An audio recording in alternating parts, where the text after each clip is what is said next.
Joseph va donc prévenir le roi d'Égypte. Il lui dit « Mon père et mes frères sont arrivés de Canaan avec leurs moutons, leurs chèvres, leurs bœufs et tout ce qu'ils possèdent. Ils sont actuellement dans la région de Goshen. » Ensuite, Joseph prend 5 de ses frères et il les présente au roi d'Égypte. Le roi leur dit « Quel est votre métier ?» Ils répondent « Notre roi, nous élevons des moutons et des chèvres, comme nos ancêtres le faisaient. En Canaan, la famine est si grande qu'il n'y a plus d'herbe pour nos troupeaux. Nous sommes venus pour habiter ici. Permets-nous de nous installer dans la région de Goshen. » Le roi d'Égypte dit à Joseph « Ton père et tes frères sont venus auprès de toi. Mon pays est à ta disposition. Installe-les dans le meilleur endroit. Ils peuvent aller dans la région de Goshen. Et si tu trouves parmi eux des hommes capables, nomme-les responsables de mes troupeaux. » Joseph fait venir son père Jacob et il le présente au roi d'Égypte. Jacob salue le roi avec respect. Le roi lui demande « Quel âge as-tu » Jacob répond « Il y a 130 ans que je vais d'un pays à l'autre comme un étranger. C'est une vie courte et j'ai connu des difficultés. Je n'ai pas vécu aussi longtemps que mes ancêtres qui étaient nomades comme moi. » Jacob salue encore une fois le roi d'Égypte et il sort de son palais. Joseph installe son père et ses frères dans le meilleur endroit de l'Égypte, dans la région de Ramsès, comme le roi l'a commandé. Il leur donne des terres en propriété. Il fait vivre son père, ses frères et toute la famille de son père, en tenant compte du nombre des enfants à nourrir. Pendant la famine, Joseph gouverne à l'avantage du roi. La famine est très dure, et il n'y a plus rien à manger nulle part. En Égypte et en Canaan, les gens n'ont plus de force. Ils achètent du blé à Joseph. Celui-ci ramasse tout l'argent des Égyptiens et des Cananéens, et il le met en réserve dans le palais du roi d'Égypte. Quand il n'y a plus d'argent en Égypte et en Canaan, les Égyptiens viennent dire à Joseph « Donne-nous à manger. Est-ce que nous allons mourir sous tes yeux parce que nous n'avons plus d'argent ?» Joseph répond « Si vous n'avez plus d'argent, donnez-moi vos troupeaux et en échange, je vous donnerai à manger. » Ils amènent donc leurs troupeaux à Joseph. Joseph leur donne de la nourriture en échange de leurs chevaux, de leurs moutons, de leurs chèvres, de leurs bœufs et de leurs ânes. Cette année-là, il leur donne à manger en échange de tous leurs animaux. L'année suivante, ils reviennent lui dire « Monsieur le gouverneur, nous ne pouvons pas te cacher la vérité. Nous n'avons plus d'argent, et nos troupeaux, c'est toi qui les possèdes. Il nous reste seulement notre corps et nos terres. Est-ce que nous allons mourir sous tes yeux? Nos terres ne valent rien sans nous. Achète-nous, nous et nos terres, et donne-nous à manger. Nous serons les esclaves du roi d'Égypte, et nos terres seront à son service. Donne-nous des semences, alors nous vivrons, nous ne mourrons pas, et nos terres ne deviendront pas un désert. » Joseph se met donc à acheter toutes les terres d'Égypte pour le roi d'Égypte. En effet, la famine est très dure, et chaque Égyptien vend son champ. De cette façon, le pays tout entier devient la propriété du roi d'Égypte. Et d'un bout à l'autre du pays, Joseph fait de tous les Égyptiens des esclaves. Pourtant, ils n'achètent pas les terres des prêtres, parce qu'une loi du roi d'Égypte les protège. En effet, ils vivent grâce à ce que le roi leur donne, et ils ne sont pas obligés de vendre leurs terres. Joseph parle aux Égyptiens. « Maintenant, je vous ai acheté pour le roi d'Égypte, vous et vos terres. Vous aurez du blé à semer dans vos terres. Au moment de la récolte, vous en donnerez 1/5 au roi, et les 4 parts qui restent seront pour vous. Vous les prendrez pour semer dans vos champs et pour vous nourrir, vous, vos enfants, et ceux qui habitent avec vous. » Les Égyptiens répondent « Monsieur le gouverneur, tu nous as sauvé la vie. Montre-toi bon envers nous, permets-nous d'être les esclaves du roi d'Égypte. » Joseph établit donc une loi encore valable aujourd'hui. 1/5 des récoltes doit être donné au roi d'Égypte. Seules les terres des prêtres n'appartiennent pas au roi. Les dernières volontés de Jacob. Les Israélites sont installés en Égypte, dans la région de Goshen. Ils deviennent propriétaires, ils ont beaucoup d'enfants et ils deviennent très nombreux. Jacob vit 17 ans en Égypte. Il vit 147 ans en tout. Au moment de mourir, il appelle son fils Joseph et lui dit « Si tu as de l'affection pour moi, donne-moi une preuve de ton amour et de ta fidélité. Ne m'enterre pas en Égypte. Fais-moi cette promesse en mettant ta main sous ma cuisse. Quand j'aurai rejoint mes ancêtres, tu emporteras mon corps hors d'Égypte et tu le mettras dans leur tombe. » Joseph répond « Je ferai ce que tu me demandes. » Jacob lui dit « Jure-le. » Joseph le jure.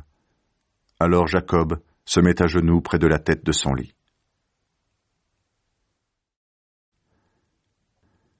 Jacob bénit les 2 fils de Joseph. Après ces événements, Joseph apprend que son père est malade. Alors, Joseph prend ses 2 fils avec lui, Manassé et Éphraïm. On l'annonce à Jacob en disant « Regarde, ton fils Joseph vient te voir. » Jacob fait un effort et s'assoit sur son lit. Il dit à Joseph « Le Dieu Tout-Puissant s'est montré à moi à Luz en Canaan. Il m'a béni et il m'a dit « Je te donnerai beaucoup d'enfants et je ferai de toi l'ancêtre d'une communauté de peuples. Je donnerai ce pays à tes enfants et aux enfants de leurs enfants. Ils le posséderont pour toujours. » Jacob ajoute « Tu as eu 2 fils en Égypte avant que je vienne avec toi dans ce pays. Ils sont pour moi comme des fils. Éphraïm et Manassé sont à moi comme Ruben et Siméon. Mais les enfants que tu auras après eux seront à toi. Ils recevront leur part d'héritage dans le pays de leurs frères aînés. Quand je suis revenu de Mésopotamie, peu avant d'arriver à Ephrata en Canaan, ta mère Rachel est morte auprès de moi en cours de route.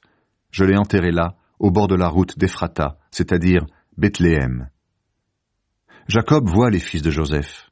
Il demande « Qui est-ce » Joseph répond « Ce sont les enfants que Dieu m'a donnés en Égypte. » Jacob dit « Amène-les auprès de moi pour que je les bénisse. » Jacob est très vieux et il ne voit plus très clair.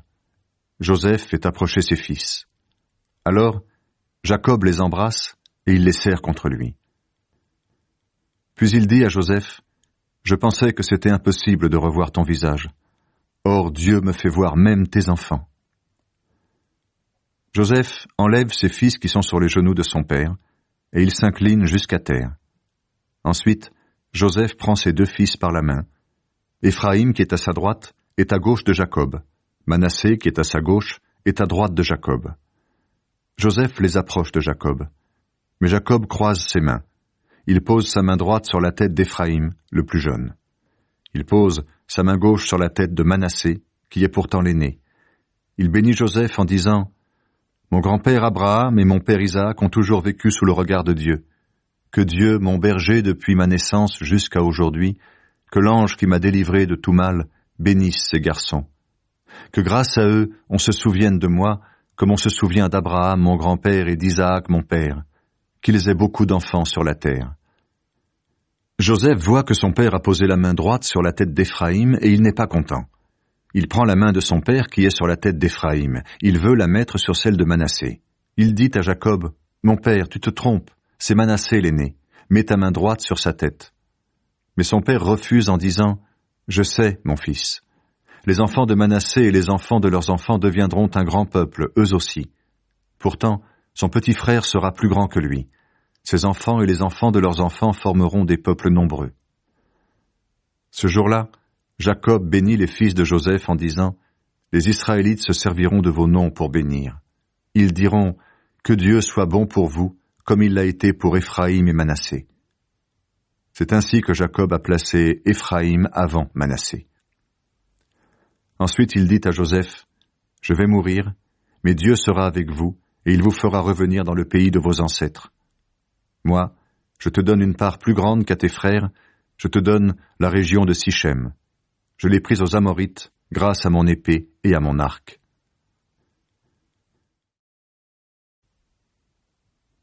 Jacob bénit ses 12 fils. Jacob appelle ses fils et leur dit, « Réunissez-vous, je vais vous annoncer ce qui vous arrivera plus tard. Rassemblez-vous, écoutez, fils de Jacob, écoutez Israël votre père. Toi, Ruben, tu es mon fils aîné, le premier fruit de ma puissance de père. Tu dépasses tes frères en force et en puissance. Tu es un torrent bondissant, mais tu ne seras plus le premier. En effet, tu m'as fait perdre mon honneur en t'unissant à l'une de mes femmes dans mon lit. » Siméon et Lévi sont frères. Ils se mettent d'accord pour agir avec violence. Je ne veux pas participer au mal qu'ils préparent. Je ne veux pas participer à leur rencontre. En effet, dans leur colère, ils ont tué des hommes, et par plaisir, ils ont blessé des taureaux. Je maudis leur colère si violente et si dure. J'enverrai leurs enfants et les enfants de leurs enfants un peu partout en Israël. Je les répandrai de tous côtés dans le pays. Juda, tes frères chanteront ta louange. Tu forceras tes ennemis à baisser la tête. Tes frères se mettront à genoux devant toi. Juda, mon fils, tu es comme un jeune lion qui a mangé une bête et qui revient dans son abri.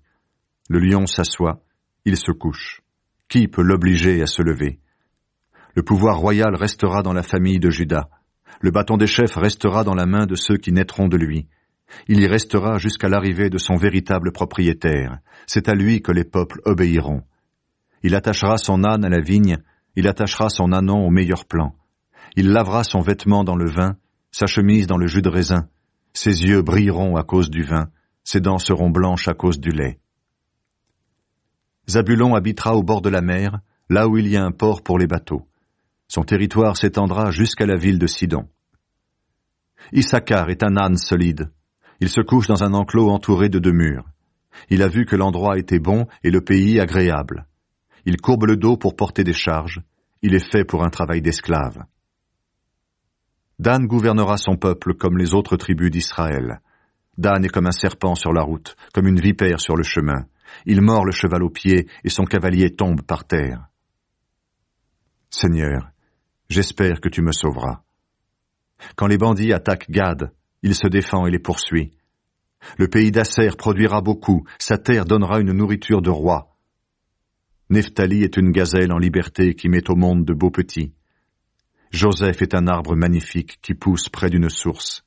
Ses branches dépassent le mur. Des hommes lui ont lancé des flèches, ils l'ont provoqué, ils lui ont fait la guerre.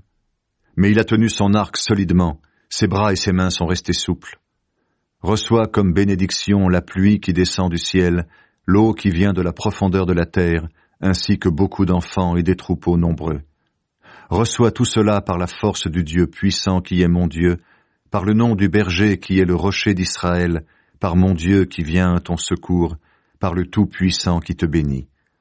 Les bénédictions de ton Père dépassent les bienfaits des montagnes qui existent depuis toujours. Elles dépassent les richesses des collines d'autrefois. Que ces bénédictions descendent sur la tête de Joseph, sur celui qui a été mis à part parmi ses frères. Benjamin est un loup qui déchire.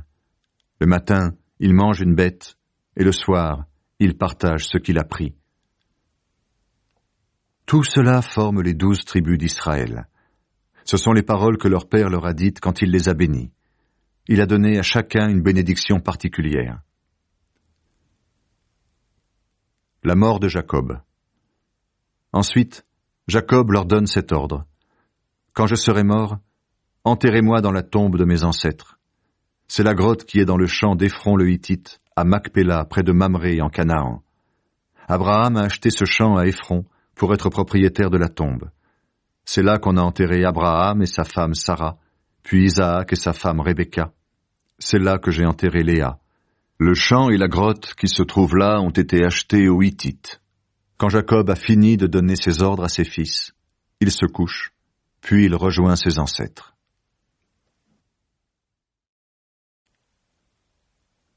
Les funérailles de Jacob. Joseph se jette sur son père, il couvre son visage de larmes et il l'embrasse. Puis il donne cet ordre aux médecins qui sont à son service. Préparez le corps de mon père pour l'enterrement. Selon la coutume, les médecins passent 40 jours à préparer le corps de Jacob avec des huiles parfumées pour le conserver. Les Égyptiens font le deuil de Jacob pendant 70 jours. Quand le temps du deuil est fini, Joseph dit aux gens proches du roi d'Égypte, « Si vous avez de l'amitié pour moi, je vous prie de transmettre mon message au roi. Dites-lui de ma part, avant de mourir, mon père m'a fait jurer de l'enterrer en Canaan, dans la tombe qu'il s'est préparée. Je souhaiterais aller enterrer mon père maintenant, puis je reviendrai. » Le roi d'Égypte fait dire à Joseph, « Va enterrer ton père comme tu l'as promis. » Joseph part avec tous les fonctionnaires importants du roi, avec les anciens du palais du roi et tous les anciens d'Égypte.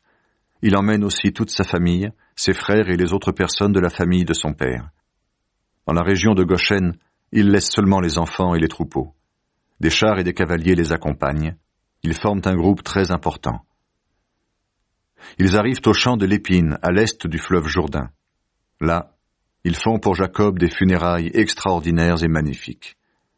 Joseph pleure son père pendant 7 jours. Les Cananéens qui habitent cette région voient cet enterrement au champ de l'Épine et ils disent « C'est un deuil très dur pour l'Égypte ». C'est pourquoi on appelle cet endroit situé à l'est du Jourdain Abel Misraïm, c'est-à-dire deuil de l'Égypte. Ensuite, les fils de Jacob font ce que leur père leur a commandé. Ils transportent son corps en Canaan et ils l'enterrent dans la grotte du champ de Macpéla près de Mamré. C'est le champ qu'Abraham avait acheté à Éphron le Hittite pour être propriétaire de la tombe.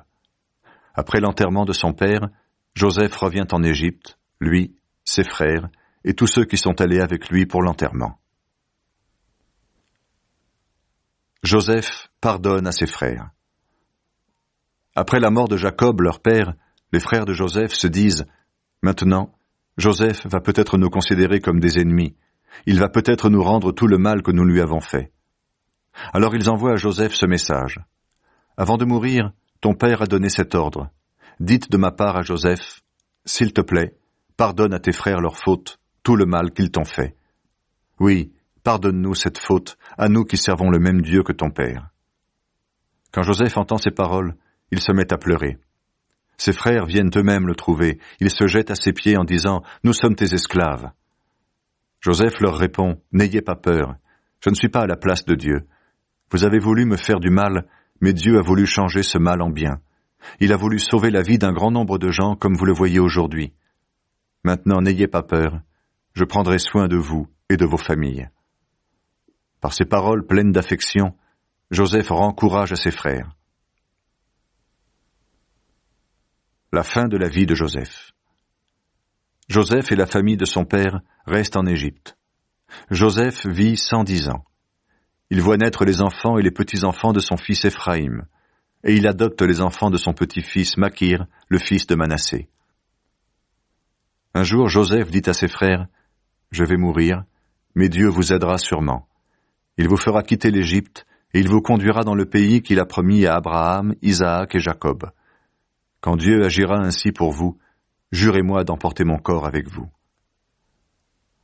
Joseph meurt en Égypte à l'âge de 110 ans. On prépare son corps avec des huiles parfumées pour le conserver, puis on le met dans un cercueil de pierre.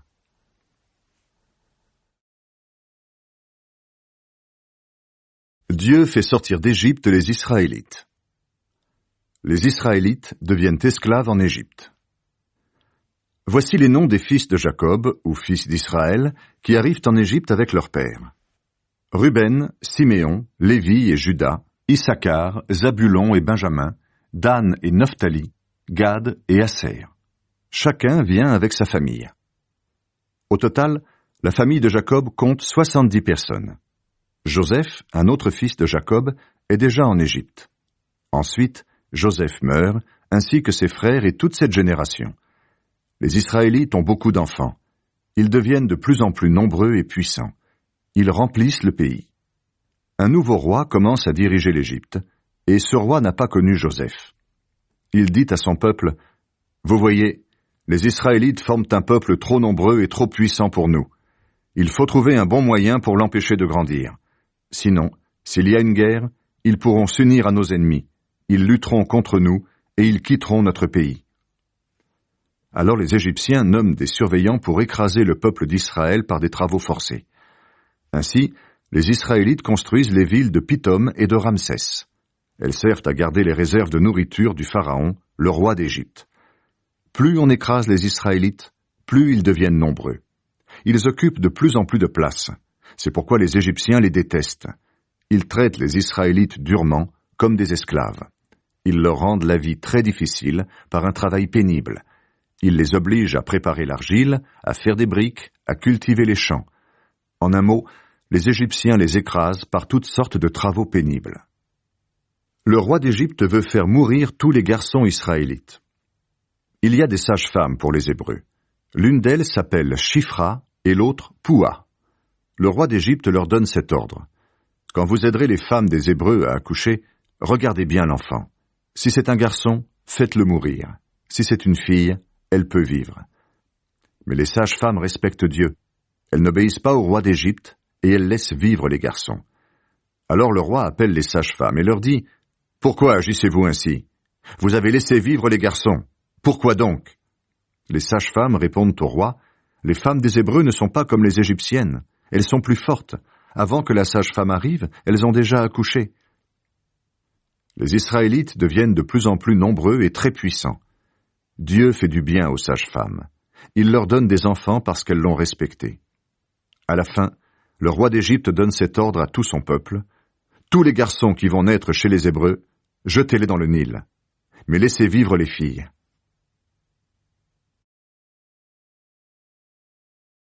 Naissance et enfance de Moïse. Un homme de la tribu de Lévi se marie avec une femme de la même tribu. Cette femme devient enceinte et elle met au monde un garçon. Elle voit que l'enfant est beau. Alors elle le cache pendant 3 mois, mais elle ne peut pas le cacher plus longtemps. Elle prend donc un panier fait avec des tiges de papyrus. Elle le recouvre avec du goudron et de la colle. Puis elle met le bébé dedans et va poser le panier parmi les roseaux au bord du Nil. La sœur de l'enfant reste un peu plus loin pour voir ce qui se passera. Plus tard, la fille du roi d'Égypte descend vers le Nil pour se baigner. Pendant ce temps, les femmes qui sont avec elle se promènent le long du fleuve. La princesse aperçoit le panier au milieu des roseaux et elle envoie sa servante le prendre. Puis elle ouvre le panier et voit un petit garçon qui pleure. Elle a pitié de lui et dit « C'est un petit Hébreu ». La sœur de l'enfant demande à la princesse « Est-ce que je dois aller chercher parmi les Hébreux une femme pour le nourrir? Elle pourra allaiter l'enfant pour toi. » La princesse lui répond « Va ». Et la jeune fille va appeler la mère de l'enfant. La princesse dit à la femme « Prends ce bébé, allaite-le pour moi, et je te paierai pour cela. » La femme prend le bébé et lui donne son lait. L'enfant grandit. Sa mère l'amène à la fille du roi d'Égypte. Celle-ci le prend pour fils. Elle dit « Cet enfant, je l'ai tiré de l'eau. C'est pourquoi je vais l'appeler Moïse. » Moïse doit fuir au pays de Madian. Un jour, Moïse, devenu adulte, va trouver ses frères hébreux. Il voit les durs travaux qu'on leur impose. Il aperçoit aussi un Égyptien en train de frapper un de ses frères hébreux. Moïse regarde autour de lui et il ne voit personne. Alors il tue l'Égyptien et le cache dans le sable. Le jour suivant, Moïse revient de nouveau. Il trouve 2 Hébreux qui se battent. Il demande à celui qui a tort « Pourquoi est-ce que tu frappes ton frère ?» Celui-ci lui répond « Qui t'a nommé chef pour nous juger? Est-ce que tu as l'intention de me tuer comme tu as tué l'Égyptien ?» Moïse se dit « C'est sûr, les gens savent ce que j'ai fait. » Et il a peur. Le roi d'Égypte, lui aussi, apprend la chose et il cherche à faire mourir Moïse. Mais Moïse s'enfuit et il va habiter au pays de Madian. Un jour, il s'assoit près d'un puits. 7 jeunes filles viennent puiser de l'eau et remplir les abreuvoirs. Elles vont donner à boire aux moutons et aux chèvres de leur père, qui est prêtre de Madian. Mais des bergers arrivent et ils chassent les jeunes filles. Alors Moïse vient à leur secours et il donne à boire à leurs bêtes. Elles reviennent chez leur père, Réuel. Celui-ci leur demande « Vous rentrez très tôt aujourd'hui. Pourquoi ?» Elles répondent « Un Égyptien nous a protégés contre les bergers. Il a même puisé de l'eau pour nous et il a donné à boire aux bêtes. » Réuel dit à ses filles « Où est cet homme? Vous ne l'avez pas amené ici? Pourquoi donc? Allez le chercher pour qu'il mange avec nous. » Moïse accepte d'habiter chez Réuel. Celui-ci lui donne sa fille Séphora pour femme. Séphora met au monde un fils. Alors Moïse dit « Je vais l'appeler Gershom, c'est-à-dire étranger là. En effet, je suis maintenant installé dans un pays étranger. » Dieu choisit Moïse pour libérer son peuple. Longtemps après, le roi d'Égypte meurt. Les Israélites gémissent et crient du fond de leur esclavage et leur appel monte vers Dieu. Dieu entend leurs plaintes et il se souvient de son alliance avec Abraham, Isaac et Jacob. Il regarde les Israélites et comprend leur situation. Moïse garde les moutons et les chèvres de Jéthro, son beau-père, le prêtre de Madian. Un jour, Moïse conduit le troupeau au-delà du désert et il arrive à l'Horeb, la montagne de Dieu. Là, l'ange du Seigneur lui apparaît dans une flamme au milieu d'un buisson. Moïse regarde, le buisson est en feu, mais le feu ne détruit pas le buisson. Moïse se dit « Je vais faire un détour pour voir cette chose étonnante. Le buisson n'est pas brûlé, pourquoi donc ?» Le Seigneur voit que Moïse fait un détour pour regarder. Alors Dieu l'appelle du milieu du buisson. « Moïse, Moïse !» Moïse répond « Je suis là. » Le Seigneur dit « N'approche pas du buisson. Enlève tes sandales, parce que cet endroit est saint. Je suis le Dieu de tes ancêtres, le Dieu d'Abraham, le Dieu d'Isaac et le Dieu de Jacob. » Moïse se cache le visage parce qu'il a peur de regarder Dieu. Le Seigneur continue « J'ai vu la misère de mon peuple en Égypte. Je l'ai entendu crier sous les coups de ses chefs égyptiens. Oui, je connais ses souffrances. Je suis donc descendu pour le délivrer du pouvoir des Égyptiens. Je veux l'emmener d'Égypte dans un pays beau et grand qui déborde de lait et de miel. C'est le pays des Cananéens, des Hittites, des Amorites, des Périzites, des Hivites et des Jébusites. En effet, les cris des Israélites sont montés jusqu'à moi, et j'ai vu aussi comment les Égyptiens les écrasent. Alors maintenant, je t'envoie vers le roi d'Égypte. Va, et fais sortir de son pays les Israélites, mon peuple. Dieu fait connaître son nom à Moïse. Moïse répond à Dieu, « Moi ? Est-ce que je suis capable d'aller trouver le roi d'Égypte pour faire sortir les Israélites de son pays ?» Dieu lui dit, « Je serai avec toi. C'est moi qui t'envoie. Voici la preuve. Quand tu auras fait sortir d'Égypte le peuple d'Israël, vous me servirez sur cette montagne. » Moïse dit à Dieu, « Bon, je vais donc aller trouver les Israélites. Je leur dirai, « Le Dieu de vos ancêtres m'envoie vers vous. » Mais ils vont me demander ton nom. Qu'est-ce que je dois répondre ? Dieu dit à Moïse, « Je suis qui je suis. Voici ce que tu diras aux Israélites. Je suis m'a envoyé vers vous. Puis tu leur diras encore, « Celui qui m'a envoyé vers vous s'appelle le Seigneur. Il est le Dieu de vos ancêtres, le Dieu d'Abraham, le Dieu d'Isaac et le Dieu de Jacob. C'est mon nom pour toujours. C'est le nom par lequel vous pourrez faire appel à moi de génération en génération. Maintenant pars, réunis les anciens d'Israël et dis-leur, le Seigneur, le Dieu de vos ancêtres, le Dieu d'Abraham, le Dieu d'Isaac et le Dieu de Jacob s'est montré à moi. Il m'a dit, j'ai décidé d'agir pour vous aider, parce que les Égyptiens vous font souffrir. Alors je vais vous retirer de ce pays où vous êtes dans la misère. Je vous conduirai dans le pays des Cananéens, des Hittites, des Amorites, des Périzites, des Hivites et des Jébusites. Ce pays déborde de lait et de miel. Les Israélites vont t'écouter, et avec les anciens du peuple, tu iras trouver le roi d'Égypte. Vous lui direz, le Seigneur, le Dieu des Hébreux, s'est montré à nous. Maintenant, nous devons marcher pendant 3 jours et aller dans le désert pour offrir des sacrifices au Seigneur notre Dieu. Mais je le sais, le roi d'Égypte ne vous laissera pas partir, sauf s'il est vraiment obligé de le faire. J'agirai donc avec puissance contre son pays, en faisant toutes sortes d'actions extraordinaires. Ensuite, il vous laissera partir. Grâce à moi, les Égyptiens vous regarderont avec bonté. Alors, quand vous partirez, vous n'aurez pas les mains vides. Toutes les femmes israélites demanderont aux Égyptiennes qui habitent chez elles ou près de leur maison des objets en argent et en or et des vêtements. Vous les ferez porter par vos fils et vos filles, et ainsi, vous prendrez les richesses des Égyptiens. Dieu fait connaître sa puissance à Moïse. Moïse répond au Seigneur, « Mais voilà, les Israélites ne me croiront pas. Ils ne m'obéiront pas, mais ils diront, « Non, le Seigneur ne s'est pas montré à toi. » Le Seigneur demande à Moïse, « Qu'est-ce que tu tiens à la main ?» Moïse répond, « Un bâton. » Le Seigneur lui dit, « Jette-le par terre. » Moïse le jette par terre, le bâton devient un serpent. Moïse recule très vite devant lui. Le Seigneur lui donne cet ordre. « Avance ta main et prends le serpent par la queue. » Moïse avance la main et il prend le serpent. Le serpent redevient un bâton dans sa main. Le Seigneur dit, « Cela prouvera que je me suis montré à toi, moi le Seigneur, le Dieu de leurs ancêtres, le Dieu d'Abraham, le Dieu d'Isaac et le Dieu de Jacob. » Le Seigneur ajoute, « Mets ta main sur ta poitrine. » Moïse fait cela. Mais quand il retire sa main, il voit qu'elle est blanche comme du lait. Elle est couverte de lèpre. Le Seigneur dit encore à Moïse, « Remets ta main sur ta poitrine. » Moïse fait cela. Et quand il retire sa main, elle est redevenue normale. Le Seigneur lui dit, « Les Israélites ne te croiront peut-être pas, et ils ne t'obéiront pas, malgré le premier signe, celui du bâton. Alors, ils croiront à cause du deuxième, celui de la lèpre sur ta main. Mais s'ils ne croient pas malgré ces 2 signes, et s'ils ne t'obéissent pas, tu prendras de l'eau du Nil et tu la verseras par terre. Alors, cette eau deviendra du sang. » Dieu désigna Aaron pour aider Moïse. Moïse dit au Seigneur, « Ah, Seigneur, excuse-moi, je ne sais pas parler. Déjà, quand j'étais petit, je ne parlais pas bien. Et cela n'a pas changé depuis que tu me parles.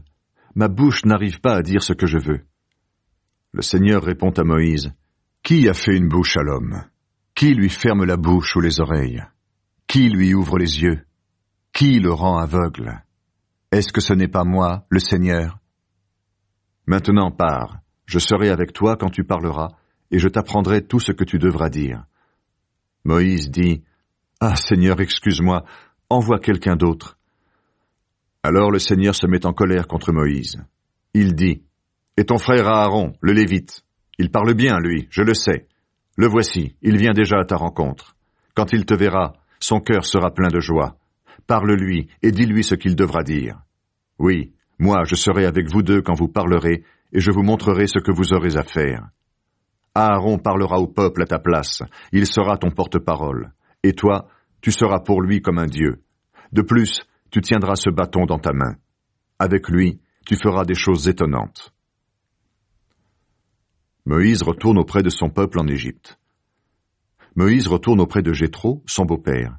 Il lui dit, « Je dois partir et retourner vers mes frères hébreux qui sont en Égypte. Je veux voir s'ils sont encore vivants. » Jéthro lui répond, « Va en paix. » Le Seigneur dit encore à Moïse au pays de Madian, « Oui, retourne en Égypte. En effet, ceux qui voulaient te tuer sont morts. » Alors Moïse prend sa femme et ses fils, il les fait monter sur un âne, et il retourne en Égypte. Dans sa main, il tient le bâton que Dieu lui a dit de prendre. Le Seigneur dit à Moïse, « Je t'ai donné le pouvoir de faire des choses extraordinaires. Quand tu seras retourné en Égypte, n'oublie pas de les faire devant le roi de ce pays. Mais moi, je fermerai son cœur, et il ne laissera pas partir les Israélites. Alors tu lui diras de ma part, « Voici ce que moi, le Seigneur, je t'annonce. Le peuple d'Israël est mon fils aîné. Je t'ai commandé de le laisser partir pour me servir, mais tu refuses. C'est pourquoi je vais faire mourir ton fils aîné. » Au cours du voyage, pendant le repos de la nuit, le Seigneur s'approche de Moïse et il cherche à le faire mourir. Séphora prend aussitôt une pierre coupante. Elle circoncit son fils et touche les pieds de Moïse avec la peau qu'elle a coupée. Puis elle dit, « Tu es pour moi un mari de sang. » Alors le Seigneur s'éloigne de Moïse. Séphora a dit, « Mari de sang », à cause de la circoncision. Le Seigneur dit à Aaron, « Va dans le désert à la rencontre de Moïse. » Aaron part. Il trouve son frère à la montagne de Dieu et il l'embrasse. Moïse rapporte à Aaron les ordres du Seigneur. Toutes les paroles que lui, Moïse, doit dire de la part du Seigneur et les choses extraordinaires qu'il doit faire. Ensuite, tous les deux vont réunir les anciens du peuple d'Israël. Aaron répète toutes les paroles que le Seigneur a dites à Moïse, et il fait les choses extraordinaires devant le peuple. Le peuple est d'accord avec ce qu'il dit. Les Israélites comprennent ceci. Le Seigneur va les aider parce qu'il a vu leur souffrance. Alors ils se mettent à genoux pour adorer le Seigneur. Moïse et Aaron font une demande au roi d'Égypte.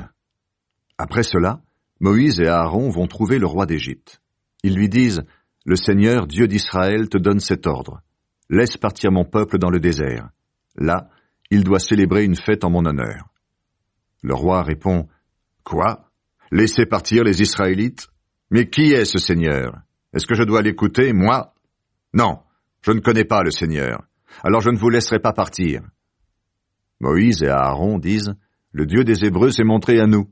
Laisse-nous partir, nous marcherons pendant 3 jours dans le désert, et là, nous offrirons des sacrifices au Seigneur notre Dieu. Ainsi, il ne nous fera pas mourir par la peste ou par la guerre. » Le roi d'Égypte leur dit, « Moïse, Aaron, vous voulez empêcher les Israélites de travailler? Pourquoi donc? Occupez-vous de vos affaires. Maintenant, ces gens-là sont devenus nombreux, et vous voulez qu'ils laissent leur travail maintenant? » Le roi d'Égypte écrase les Israélites sous le travail. Ce jour-là, le roi appelle les Égyptiens qui surveillent les Israélites et les chefs d'équipe israélites. Voici ce qu'il leur commande. Avant, vous donniez de la paille aux Israélites pour faire des briques. Ne leur en donnez plus. Maintenant, ils iront la chercher eux-mêmes. Mais ils devront faire autant de briques qu'avant. Pas moins. Ces gens-là sont des paresseux. C'est pour cela qu'ils disent « Partons pour offrir des sacrifices à notre Dieu. » Écrasez-les sous le travail. Je veux qu'ils soient très occupés et qu'ils oublient ces mensonges. Les surveillants égyptiens et les chefs d'équipe israélites sortent du palais et ils vont dire aux Israélites « Voici ce que le roi d'Égypte a décidé. On ne vous donnera plus de paille. Allez en chercher vous-même là où vous en trouverez. Mais vous devrez faire autant de briques qu'avant. » Alors les Israélites vont dans toute l'Égypte pour ramasser de la paille. Les surveillants égyptiens sont derrière eux. Ils disent « Finissez votre travail. Chaque jour, faites autant de briques qu'avant, quand on vous donnait de la paille. » Les Égyptiens frappent même les chefs d'équipe israélites qu'ils ont nommés. Ils leur disent « Ces derniers jours, vous n'avez pas fait autant de briques qu'avant. Pourquoi donc ?» Alors les chefs d'équipe israélites viennent se plaindre au roi d'Égypte. « Pourquoi est-ce que tu nous traites de cette façon ? On ne nous donne plus de paille, mais on nous commande de faire des briques. De plus, on nous frappe. Ton peuple a tort. » Le roi répond « Vous êtes des paresseux. Oui, des paresseux. C'est pourquoi vous dites « Allons offrir des sacrifices au Seigneur. » Maintenant, allez, au travail. On ne vous donnera pas de paille, mais vous devrez faire autant de briques qu'avant. Les chefs d'équipe israélites le voient. Ils sont dans une situation difficile, puisqu'on leur commande de faire autant de briques qu'avant. Au moment où ils sortent de chez le roi d'Égypte, ils s'adressent vivement à Moïse et à Aaron, qui les attendent.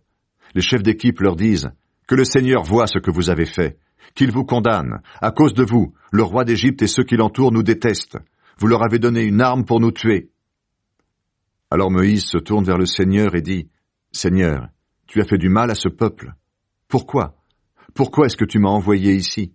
Depuis que je suis allé parler au roi d'Égypte de ta part, il fait souffrir les Israélites, et tu ne fais rien pour libérer ton peuple. »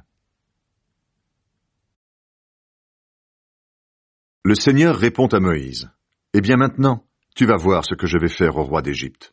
Ma main puissante l'obligera à laisser partir les Israélites.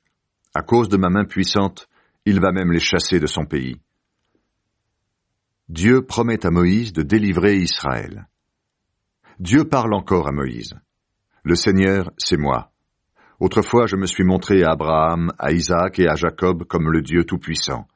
Mais je ne leur ai pas fait connaître mon nom, le Seigneur. J'ai fait alliance avec eux. J'ai promis de leur donner le pays de Canaan, où ils habitaient comme étrangers. Maintenant, j'entends les plaintes des Israélites qui sont esclaves des Égyptiens. Et je me souviens de mon alliance avec eux. C'est pourquoi, va dire aux Israélites de ma part, « Le Seigneur, c'est moi. Je vais vous arracher aux travaux forcés. Je vais vous libérer de l'esclavage que les Égyptiens font peser sur vous. Grâce à ma puissance et à mon autorité, je vous libérerai. Je vous prendrai comme mon peuple à moi, et je serai votre Dieu. Vous saurez ceci. Le Seigneur votre Dieu, c'est moi, celui qui vous arrache aux travaux forcés de l'Égypte. J'ai juré de donner un pays à Abraham, Isaac et Jacob. Eh bien, je vous ferai entrer dans ce pays-là, et il sera à vous. Le Seigneur, c'est moi. » Moïse va redire ces paroles aux Israélites, mais ils ne l'écoutent pas. En effet, ils sont découragés par leur dur esclavage. Le Seigneur dit encore à Moïse, « Va parler au Pharaon, roi d'Égypte. Demande-lui de laisser partir les Israélites de son pays. » Et Moïse répond au Seigneur, « Même les Israélites ne m'ont pas écouté. Alors comment le roi d'Égypte pourra-t-il m'écouter, moi qui parle si difficilement ?» Alors le Seigneur commande à Moïse et à Aaron, « Allez ensemble trouver les Israélites et le Pharaon, roi d'Égypte, pour que les Israélites puissent sortir de ce pays. » Les familles des clans de Ruben, Siméon et Lévi. Voici les chefs de famille des ancêtres des Israélites. Hanok, Palou, Esron et Carmi. Ce sont les fils de Ruben, le premier fils de Jacob. Ils sont les ancêtres des clans de Ruben. Yemuel, Yamin, Ohad, Yakin, Sohar et Shaoul, qui est de mère cananéenne. Ce sont les fils de Siméon. Ils sont les ancêtres des clans de Siméon. Voici les noms de ceux qui font partie de la famille de Lévi, selon l'ordre des générations. Lévi a eu 3 fils, Gershom, Kohath et Merari. Il a vécu 137 ans. Gershon a eu 2 fils, Libni et Shimei. Chacun est l'ancêtre de son clan. Kohath a eu 4 fils, Amram, Issar, Hébron et Uziel. Kohath a vécu 133 ans. Merari a eu 2 fils, Mali et Mouchi. Voilà les ancêtres des clans de Lévi, selon l'ordre des générations. Amram s'est marié avec sa tante Yochébed. Elle lui a donné 2 fils, Aaron et Moïse. Amram a vécu 137 ans. Issar a eu 3 fils, Coré, Népheg et Zikri. Uziel a eu 3 fils, Mikaël, Élisaphan et Sitri. Aaron s'est marié avec Élisheba, la fille d'Aminadab, la sœur de Nachan. Elle lui a donné 4 fils, Nadab, Abihu, Élazar et Itamar. Coré a eu 3 fils, Assir, Elkana et Abiasaph. Ils sont les ancêtres des clans de Coré. Élazar, le fils d'Aaron, s'est marié avec une fille de Poutiel. Elle lui a donné un fils, Pinas. Voilà les chefs de famille dans les clans nés de Lévi. C'est à Aaron et à Moïse que le Seigneur a dit « Faites sortir d'Égypte les Israélites en bon ordre ».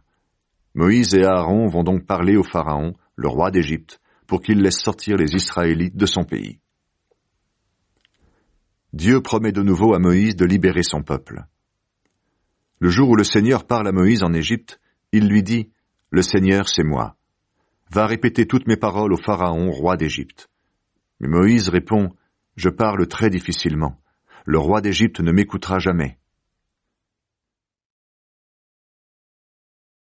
Alors le Seigneur lui dit « Je t'établis auprès de lui comme un Dieu, et ton frère Aaron sera ton porte-parole. Tu diras à ton frère tout ce que je te commanderai. Ensuite, c'est lui qui parlera au roi d'Égypte. Il lui demandera de laisser partir d'Égypte les Israélites. Mais je fermerai le cœur du roi. Je ferai beaucoup de choses extraordinaires et étonnantes dans son pays. Pourtant le roi ne vous écoutera pas. Alors je ferai peser ma puissance sur l'Égypte. Et grâce à mon autorité, je ferai sortir de ce pays et en bon ordre mon peuple, les Israélites. Je montrerai ma force à l'Égypte pour faire sortir les Israélites de ce pays. Les Égyptiens sauront ainsi que le Seigneur, c'est moi. » Moïse et Aaron font exactement ce que le Seigneur leur a commandé. Moïse a 80 ans et Aaron a 83 ans quand ils vont parler au roi d'Égypte. Le roi d'Égypte refuse d'écouter Moïse et Aaron. Le Seigneur dit à Moïse et à Aaron, « Si le roi d'Égypte vous demande de faire une action extraordinaire, toi, Moïse, tu diras à Aaron de prendre son bâton, qu'il le jette par terre devant le roi.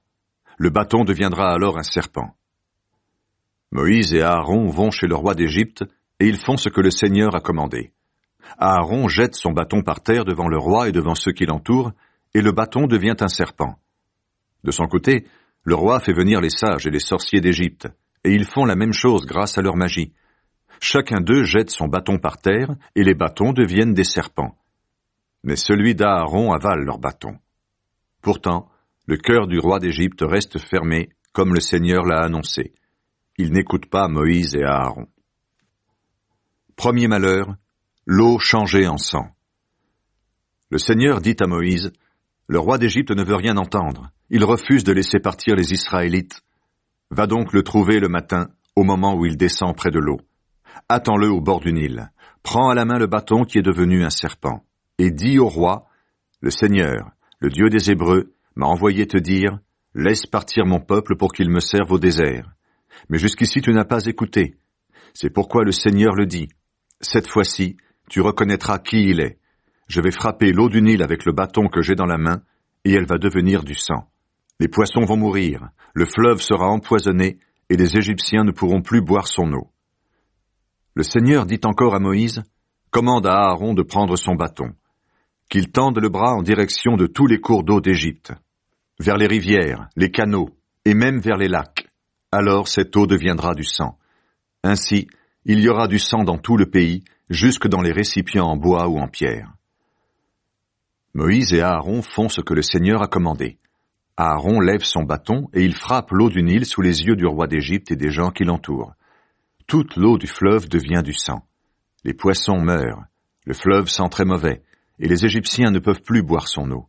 Il y a du sang dans tout le pays. Or, les magiciens égyptiens font la même chose grâce à leur magie, et le cœur du roi reste fermé. Ils n'écoutent pas la demande de Moïse et d'Aaron, comme le Seigneur l'a annoncé. Le roi d'Égypte leur tourne le dos, et il rentre chez lui sans prendre cette affaire au sérieux. Tous les Égyptiens se mettent à creuser des trous au bord du Nil pour avoir de l'eau bonne à boire. En effet, ils ne peuvent pas boire l'eau du fleuve. 7 jours passent après que le Seigneur a frappé le Nil de ce malheur. Deuxième malheur, les grenouilles. Ensuite le Seigneur dit à Moïse, « Va trouver le roi d'Égypte et dis-lui, « Voici l'ordre du Seigneur. Laisse partir mon peuple pour qu'il me serve. Si tu refuses de les laisser partir, je couvrirai toute l'Égypte de grenouilles. Elles rempliront le Nil, puis elles sortiront pour entrer dans ton palais, dans ta chambre à coucher et jusque dans ton lit. Les grenouilles entreront chez les gens qui t'entourent et dans les maisons des Égyptiens, dans les fours et dans les coffres à pain. Elles monteront sur toi, sur les Égyptiens et sur ceux qui t'entourent. Le Seigneur dit encore à Moïse, « Commande à Aaron d'étendre son bras et de diriger son bâton vers les rivières, les canaux et les lacs. Alors les grenouilles couvriront toute l'Égypte. » Aaron étend son bras vers les cours d'eau d'Égypte. Des grenouilles en sortent et couvrent tout le pays. Or, les magiciens égyptiens font la même chose grâce à leur magie. Eux aussi font sortir les grenouilles dans tout le pays. Le roi d'Égypte appelle Moïse et Aaron, et il leur dit, « Priez le Seigneur pour qu'il éloigne les grenouilles de moi et de mon peuple. Ensuite, je laisserai les Israélites partir pour aller lui offrir des sacrifices. » Moïse répond, « Accepte de me dire le moment où je dois prier Dieu pour toi, pour les gens qui t'entourent et pour ton peuple. Je vais lui demander de faire mourir les grenouilles qui sont chez toi et dans tes palais.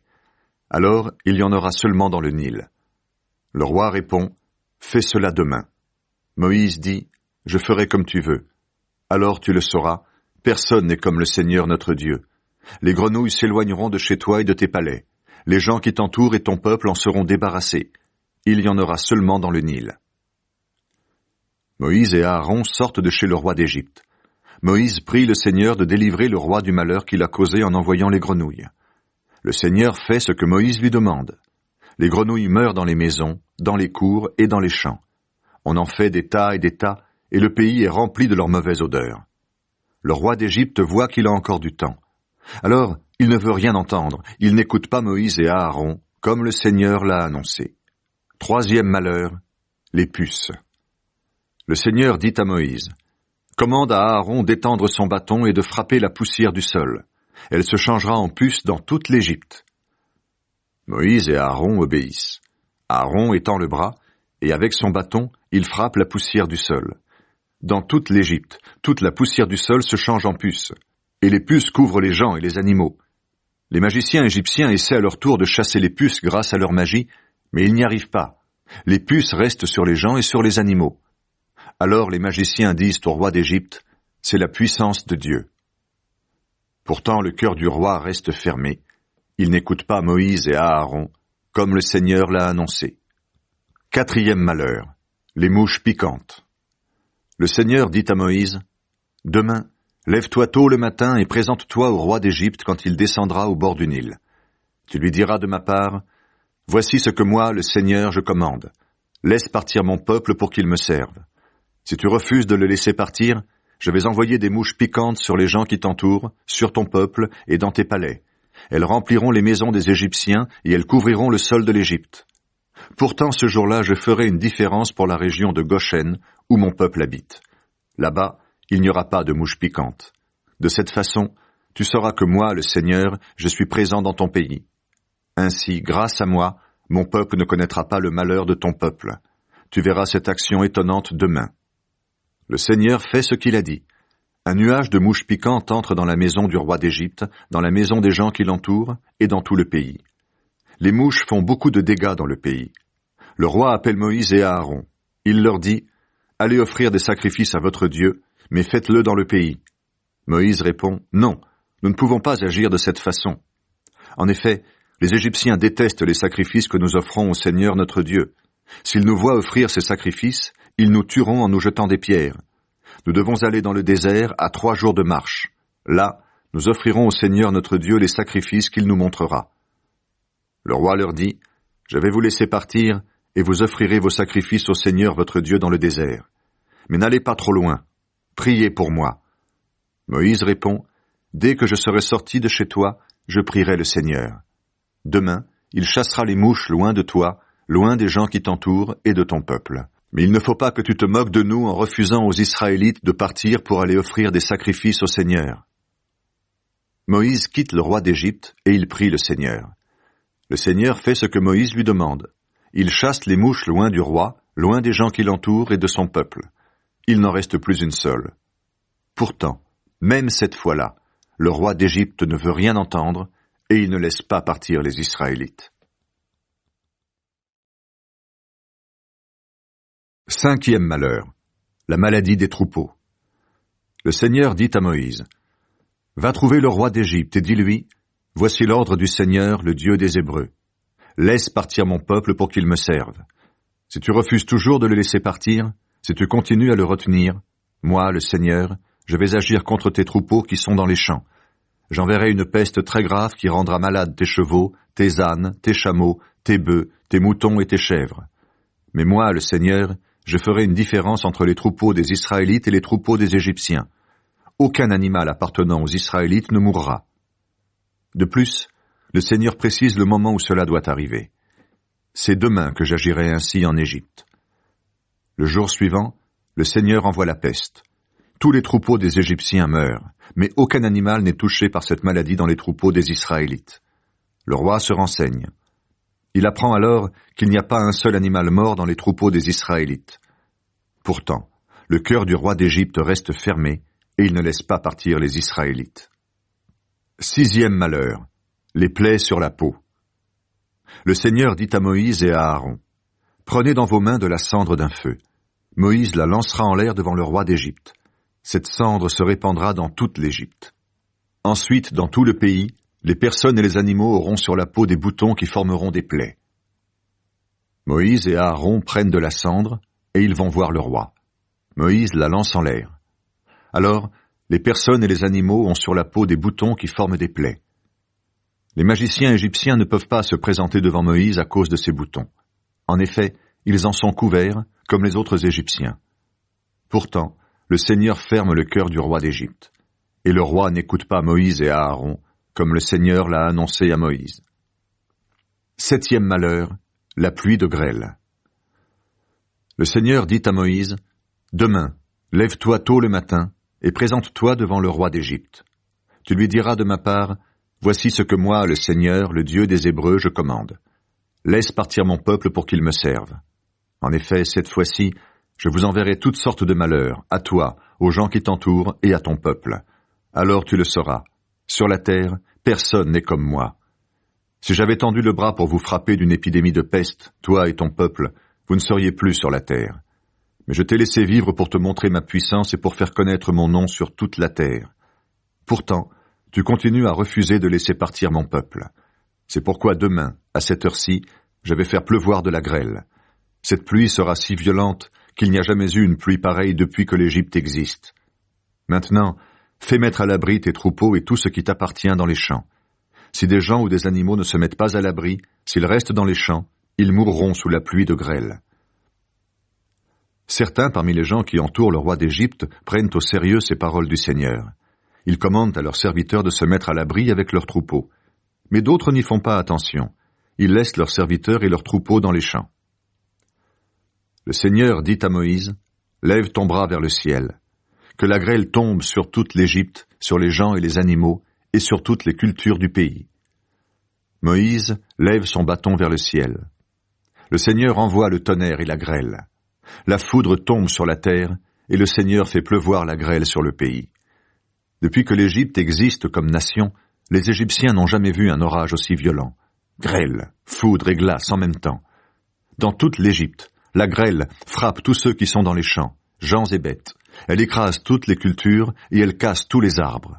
La région de Goshen, là où les Israélites habitent, est le seul endroit où la grêle ne tombe pas. Le roi d'Égypte fait appeler Moïse et Aaron. Il leur dit, « Cette fois-ci j'ai eu tort. Moi et mon peuple, nous sommes coupables. C'est le Seigneur qui a agi avec justice.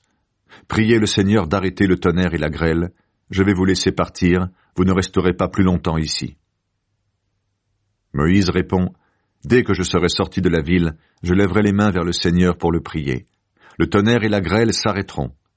Alors, tu sauras que la terre appartient au Seigneur. Mais je sais une chose, toi et les gens qui t'entourent, vous ne respecterez pas encore le Seigneur Dieu. » Le lin et l'orge ont été détruits. En effet, l'orge était en épi et le lin était en fleurs. Mais les céréales comme le blé et l'épeautre n'ont pas été détruites parce qu'elles poussent plus tard. Sis quitte le roi d'Égypte et il sort de la ville. Il lève les mains vers le Seigneur pour le prier. Alors le tonnerre et la grêle s'arrêtent et la pluie ne tombe plus. Le roi voit que la pluie, la grêle et le tonnerre se sont arrêtés. Pourtant il commet la même faute qu'avant. Lui et les gens qui l'entourent ne veulent rien entendre. Le cœur du roi d'Égypte reste fermé. Il ne laisse pas partir les Israélites, comme le Seigneur l'a annoncé par l'intermédiaire de Moïse.